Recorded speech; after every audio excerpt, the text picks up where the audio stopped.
আসসালামু আলাইকুম সবাইকে। সবাই কেমন আছেন? আশা করি সবাই ভালো আছেন।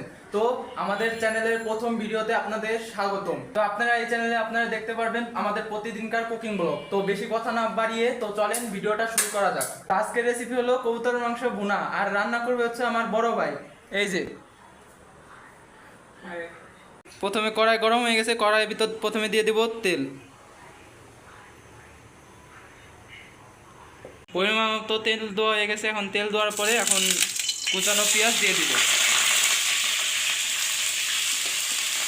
প্রথম রান্না করতে তার জন্য বেশি ভয় লাগতেছে আগুনের কাছে। পেঁয়াজটা ভাজতে ভাজতে সামান্য পরিমাণ লবণ দিয়ে নিব যাতে পেঁয়াজটা ভালো মতন ভাজা হয়। এখন দিয়ে দিব গরম মশলা আর এলাচ। পেঁয়াজটা এখন বাদামি বাদামি কালার হয়ে গেছে, আর এখন এর ভিতর দিয়ে দেবো পরিমাণ মতো আদা বাটা আর হলো রসুন বাটা। আমাদের আদা বাটা আর রসুন বাটা একসাথে করা, তার জন্যে একসাথেই দিয়ে দেবো। আর এখন এটা ভালো মতন নাড়া দিতে হবে।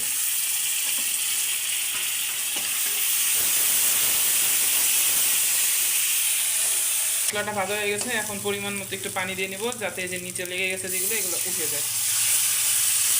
আর রান্না করতেছে আমাদের বড় ভাই, যে এখন শেফ। পরিমাণ মতো হলুদের গুঁড়া, তো আপনারা 2 চামচ বা 1 চামচ যে যেটুকু খান সেই পরিমাণ দিয়ে নেবেন। তারপরে এরপরে দিয়ে দিব শুকনো মরিচের গুঁড়া।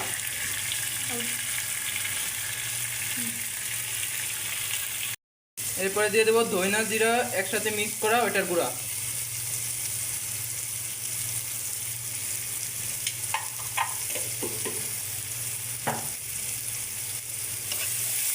এখন ভালো মতন মশলাটা কষাই নিয়ে আবার পানি দিয়ে দেবো।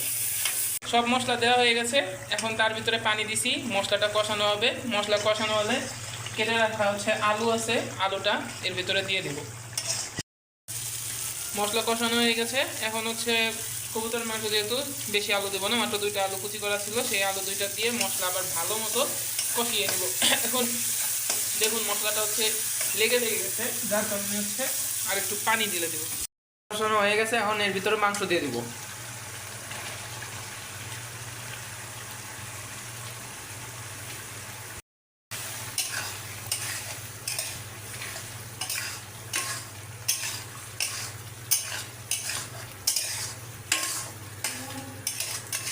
ভালো করে মাংসটা কষাবো, তারপরে এর ভিতরে পানি দিয়ে তারপরে কিছুক্ষণ রেখে দেবো।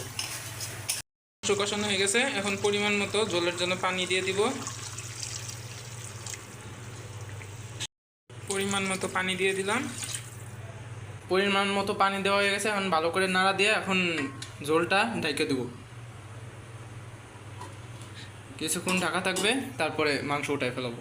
তো রান্না করা হয়ে গেছে, আর এটা হলো আমাদের আজকের প্রথম ভিডিও। যদি ভুল ত্রুটি হয়ে যায় তাহলে মাফ করে দিবেন, আর কমেন্টে বলবেন যে ভিডিওটা কেমন লাগলো, আর ভিডিওটা লাইক করে দিবেন, আর চ্যানেলটা তাড়াতাড়ি সাবস্ক্রাইব করে দিবেন।